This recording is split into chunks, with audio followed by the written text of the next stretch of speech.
State police. Anybody in the house? You're upstairs? State police! Downstairs. Identify yourself. Come out with your hands up. Come out with your hands up. Put your hands up. Hands up. Who's in here? Who's in? Anybody else in here? Yeah, the guy you're looking for. That son of a bitch, he made a goddamn entrance in there. I've been here for 2 days. Everything, state police, everything. That motherfucker Peter Manfredonia stabbed my son. First thing I noticed, the money had blood on it. He also had blood on his hands. Oh my God, one of them is missing a hand. These officers are conducting a welfare check on 73-year-old Donald Hinkby. A killer is in the area, and police believe he is already inside Donald's home. The man they are looking for is at the center of a multi-state manhunt. He has already killed one man, critically injured another, and right now, he could be anywhere. The following is based on official court records and arrest warrant affidavits. Much of it has never been fully told in one place, until now. It is 7 a.m. on a Sunday morning, May 24th, 2020, when Connecticut State Police discover an truck near Osborndale State Park in Darby, Connecticut. The truck is registered to 73-year-old Donald Hinkby, a local resident of Willington. But that's not all. The vehicle has been flagged as the potential getaway vehicle of a man who, just 48 hours earlier, attacked 2 men with a samurai sword on a quiet road in Willington, killing one and severing the hand of another. His name is Peter Manfredonia. He is 23 years old, a senior at the University of Connecticut, and police believe he is headed straight to Donald's house. Police have just found Donald Hinkby in his basement, where he has been for the past 2 days. His hands and feet are bound with zip ties and rope. His firearms are gone. His truck is gone. As for his captor, he could be anywhere. To understand how Peter Manfredonia ended up in Donald Hinkby's basement, and how Donald ended up tied in his own, we need to go back to the beginning.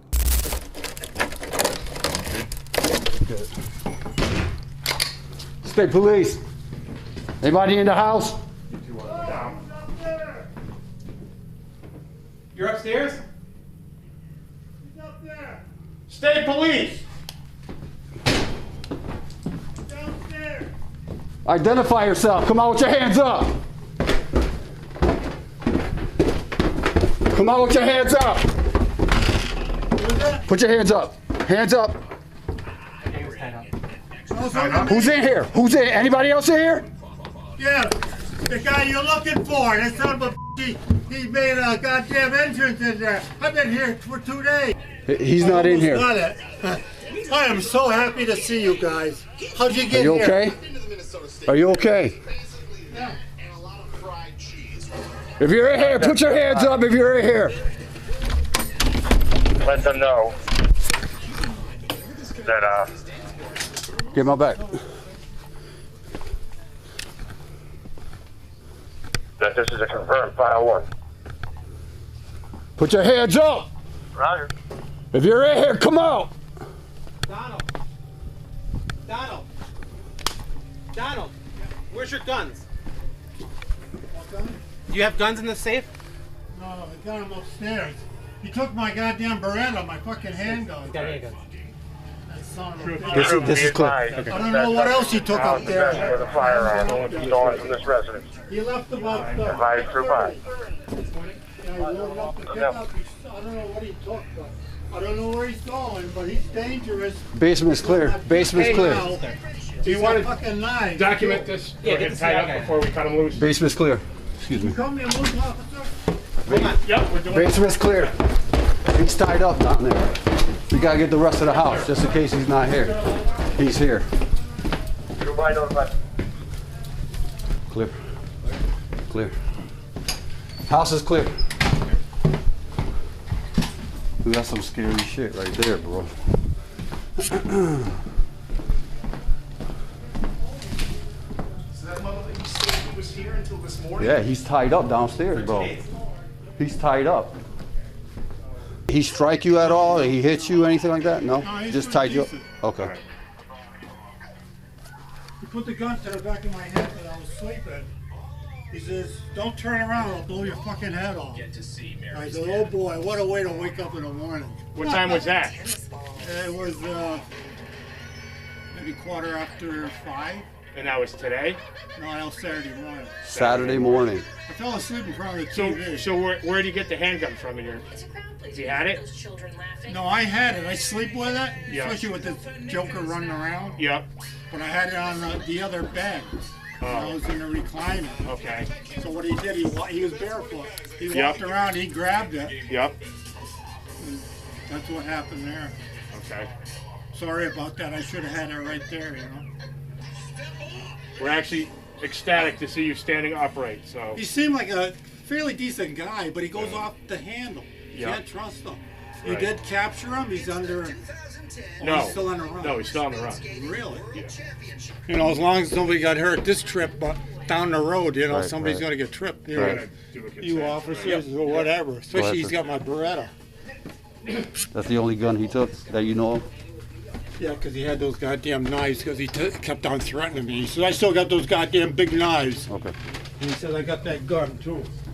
Back to Friday, May 22nd, 2020, and back to a quiet street called Myrtle Road in Willington, Connecticut.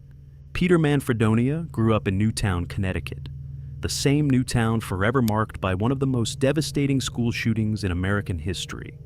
Peter was a teenager there when it happened. Years later, during a police interrogation, investigators would discover writings covering the walls of his apartment, references to Sandy Hook among them, a window into a mind that had been quietly unraveling for years.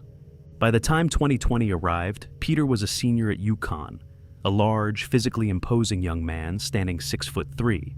On the surface, things seemed manageable. He had been doing fundraising work. He told investigators there had been a period of improvement, but underneath, the spiral had never stopped. Just 4 days before the murders, a woman Peter had been seeing in Willington ended their relationship. She told police she had discovered that Peter hacked into her social media accounts. She sent him a screenshot of the state law explaining that hacking was a crime. He never responded. 2 days passed. Then Peter Manfredonia drove to Myrtle Road. What happened next is documented in arrest warrant affidavits and eyewitness accounts. Peter showed up on Myrtle Road claiming his motorcycle had broken down. A 62-year-old man named Theodore Demers, Ted to everyone who knew him, offered to help. A kind, generous neighbor. He gave Peter a ride on his ATV to where Peter said the motorcycle was. They never made it. Witnesses on Myrtle Road would later tell police what they saw. Peter Manfredonia wielding a samurai sword, this slashing Ted Demers. When an 80-year-old neighbor named John Franco tried to intervene, tried to help his neighbor, Peter turned on him too. John Franco lost his hand in the attack. 2 witnesses who saw what was happening shouted at Peter to stop. Peter looked directly at them and began walking toward them. They ran inside their home and locked the doors. Ted Demers died on Myrtle Road that morning. He was 62 years old. There's someone beating my neighbor with a bat or something outside his house. Okay. And he's threatening me and my family, and now he's about to drive away on a red motorcycle. They're in really bad shape. Oh, no. Oh, my God. Just stay on the One of phone, them is please. missing a hand. Stay on the phone, please. Do you have people en route from Myrtle Road? There's supposed to be 2 injured parties there from an assault. He's saying one of the parties is missing their hand. Now, he thought it was a bat they used, but maybe there was some other instrument. Yeah, we're at Myrtle Road in Willington, and at the end of the Myrtle Road are 2 very hurt men, and they got attacked by a guy on a motorcycle. This is an emergency. Motorcycle kid went down Myrtle Road and went onto Route 320, and I don't know where he went from there. We'll shut this off. Okay. It's like a nightmare. Yeah.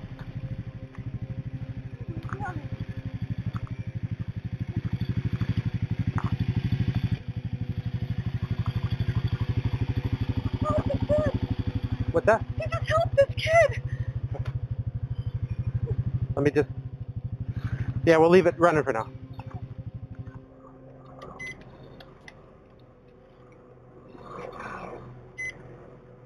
People be so mean. How could you do that to a person? the woodworker that cut his hand off.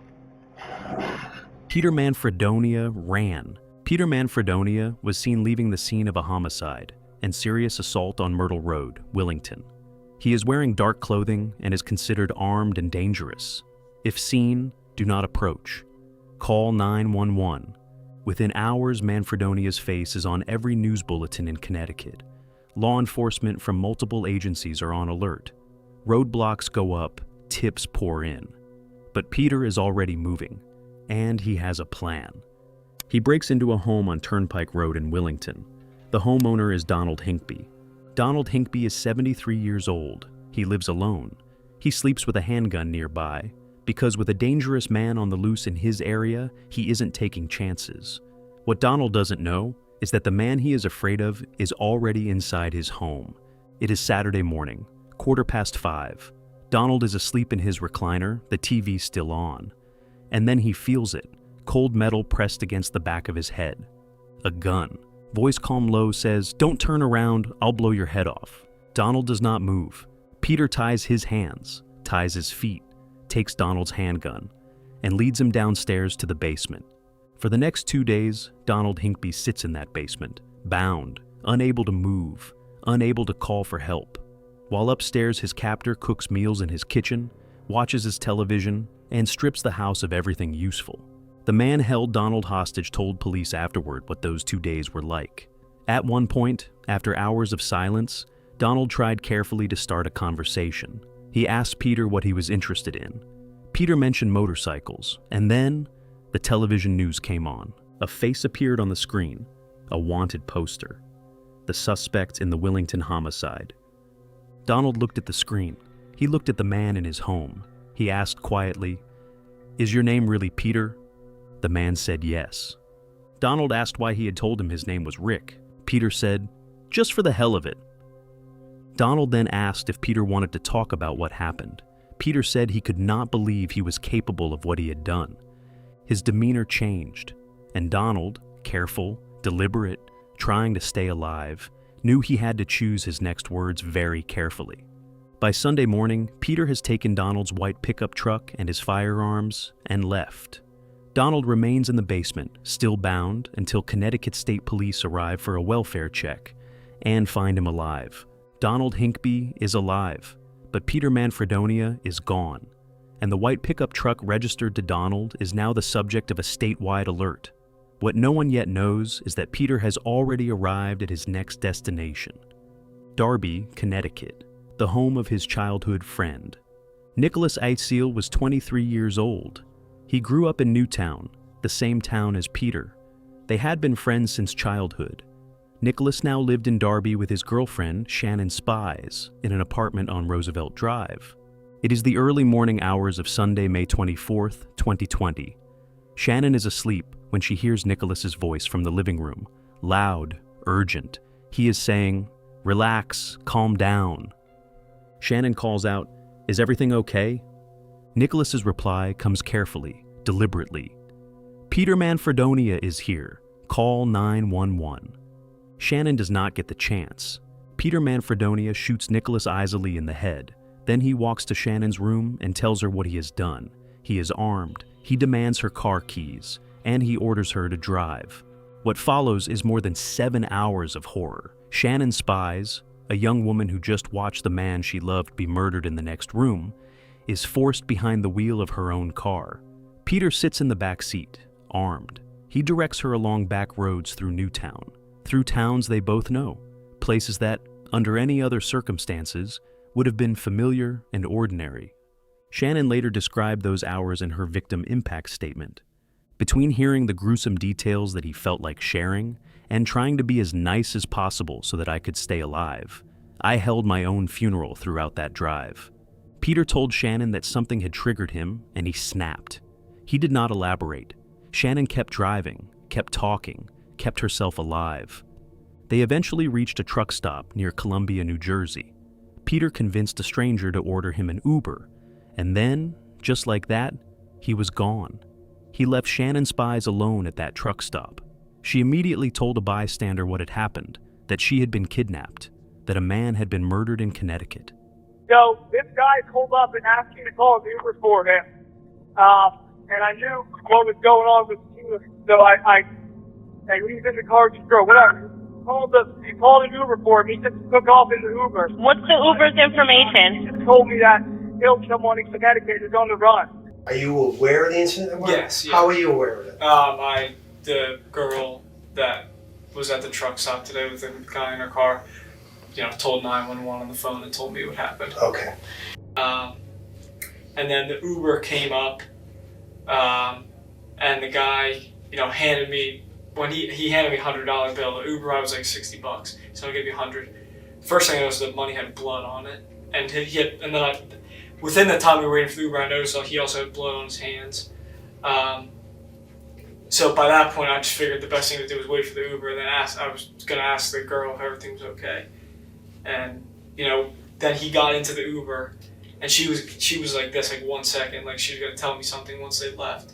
He kept looking back, and like the Uber stopped a few times, and he was looking back, and then the Uber pulled away.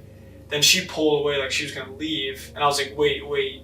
And then she said, and then she waited until they were gone. She said, call 911. He just killed my boyfriend, and he's held me at gunpoint, made me drive down here.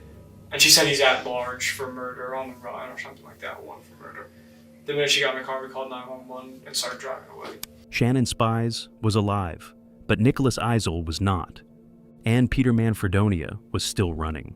Connecticut State Police have now confirmed the manhunt for Peter Manfredonia has crossed state lines. He is considered armed and extremely dangerous. The manhunt now spans Connecticut, New Jersey, Pennsylvania, and Maryland. The FBI joins. The U.S. Marshals Service joins. Law enforcement agencies across 4 states are coordinating in real time. The trail of Peter Manfredonia is cold, but not invisible. After Shannon is found at the New Jersey truck stop, investigators track Peter to Pennsylvania via the Uber records. Surveillance cameras capture him buying food at a Pennsylvania rest stop. He is seen walking along train tracks. Then, the trail goes quiet. For 6 days, Peter Manfredonia moves like a ghost, changing routes, staying off the grid. Investigators work around the clock, sifting through surveillance footage, interviewing witnesses, chasing every lead across 4 states. And then, on the night of May 27, 2020, a break. I want you to know that we are continuing our investigation.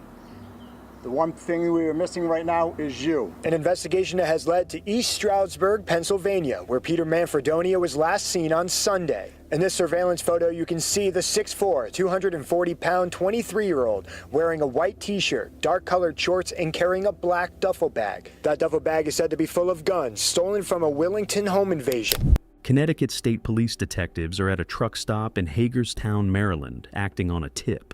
One of the detectives is on the phone with the U.S. Marshals Service describing Peter Manfredonia's physical characteristics. 6'3", 6'4", and as that detective is speaking, another member of the team happens to turn around. 20 feet away, a tall man is standing near the truck stop.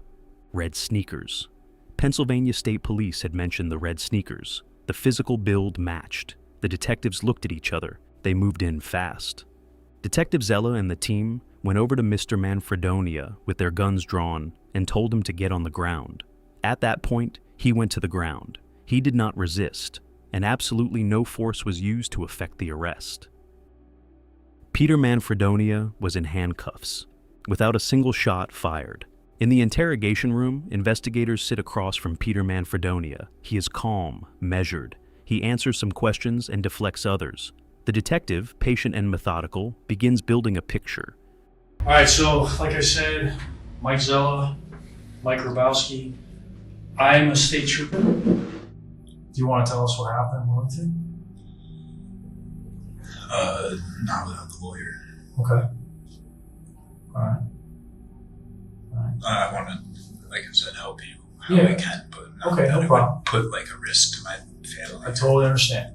And we appreciate you talking to us as little as you can, because every little bit helps, right? So, do you remember going to a house after parking the motorcycle? Yes. Okay, tell me about that.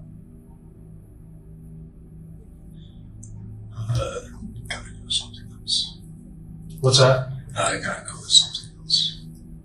What does that mean? Like, next question. Okay. How about just a date though? Like how many days before today would you say you were? Time has been a real blur. Okay. So you can't put a date on it? It'd be very okay. And I'm not trying to put you guys through a ringer, and I just everything. No, yeah, no problem. It's kind of no problem. Do you remember that at all? Remember that? Yeah. That Myrtle Road in Wellington.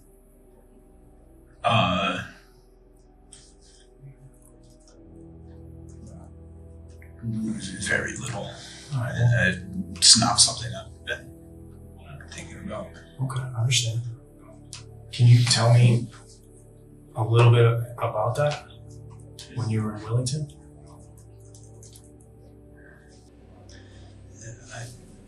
Not without a lawyer present. Okay, I understand. Hey man, like, we're just talking, and we already kind of know, but we want to hear kind of what you were going through.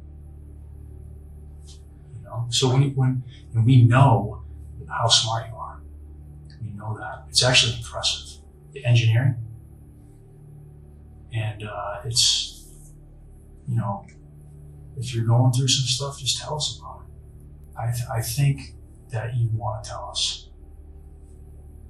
You know, I really believe that. And why don't we not even leave it in the form of a question? Why don't we just leave the table open right now? What were you struggling with? You know, what was going on? You could even talk, you know, free form, like talk however. It doesn't have to be a direct answer to any of our questions. You won't even take notes. Yeah, it's really just a conversation, right? This is more learning about you and any difficulties you might have had. You're a long way from home. You know, there's always a reason for it, but everyone's reasons are different. I mean, I've definitely been struggling with a lot of personal issues.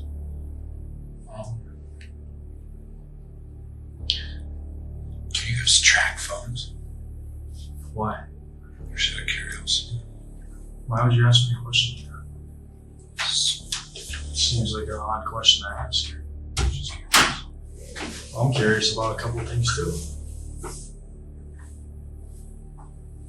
What do you think I'm curious about? How about this? I need another question.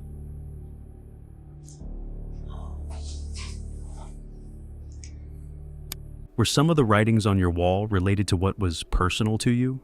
The detective listens carefully. He notes the gaps. Were some of the writings on your wall when that incident happened, was some of that because of what was personal to you? Yeah. Is that why you did that? Yeah. It's just a way to be heard? Honestly,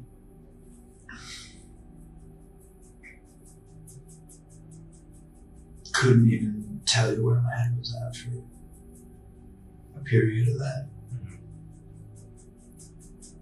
You're just in like a bad way, like just depressed, or yes, extremely. Most have been nearly my entire life. And I mean, pretty much. I mean, after that, I started doing really well because that's when I did get into the fundraising. So there was that incident. So going into that year, I was extremely depressed. I mean, I was stopped working out, binge eating, any bad habit that you could possibly name. And I had, you know, nothing, like, no mindset to change it, no anything. And then eventually I just kind of felt like I needed something to inspire me. Or, no, sorry. What were some of those bigger issues? What were some of those bigger issues? Bigger issue? That you were wrestling with that caused you to have to write on the wall? I mean, I couldn't help but notice, you know, you made a reference to Adam Lanza, which I know it's a personal topic for all of us. You know, we all have some connection to what happened. But you grew up in Sandy Hook, okay? You went to Newtown High.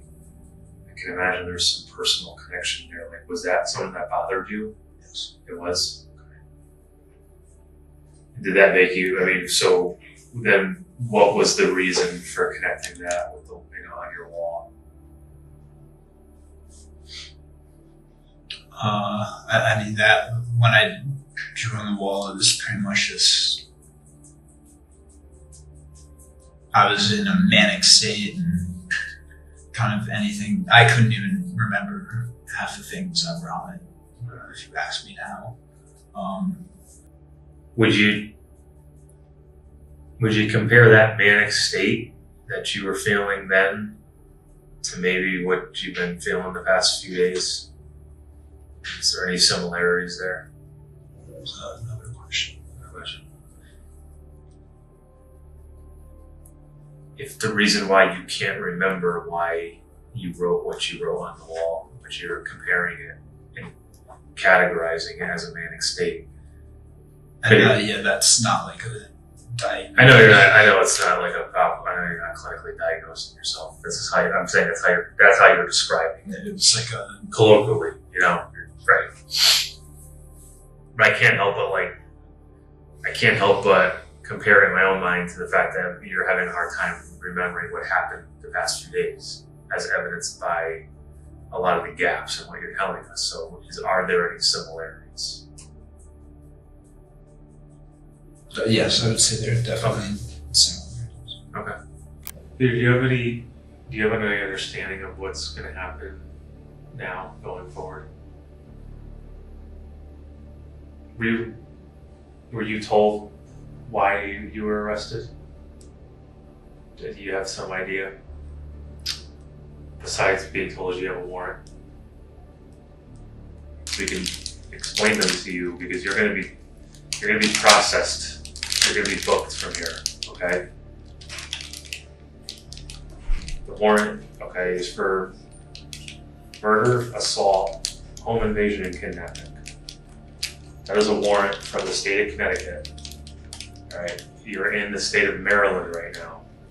It's an extraditable warrant, which makes you a fugitive from justice by statute, okay? The places where Peter's memory conveniently blurs, and then he turns to the writings on the apartment walls, dark, disturbing thoughts that investigators had photographed and cataloged, including references to Sandy Hook. Peter has said enough. He has linked himself to the crimes. He has described a mental state that investigators will use to build their case. And now, for the first time in 6 days, Peter Manfredonia is going nowhere. Back in Connecticut, the legal process begins. Peter is extradited and returned to the state on June 12, 2020. He is held on $7 million bail. Charges pile up across 2 jurisdictions: murder, attempted murder, assault of an elderly person, home invasion, robbery, first-degree kidnapping with a firearm, carrying a dangerous weapon.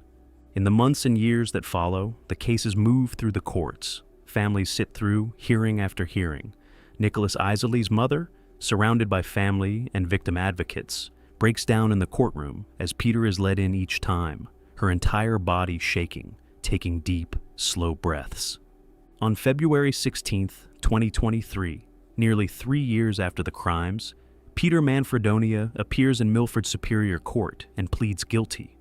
Murder, kidnapping in the first degree with a firearm. Then, in Rockville Superior Court, he pleads guilty again.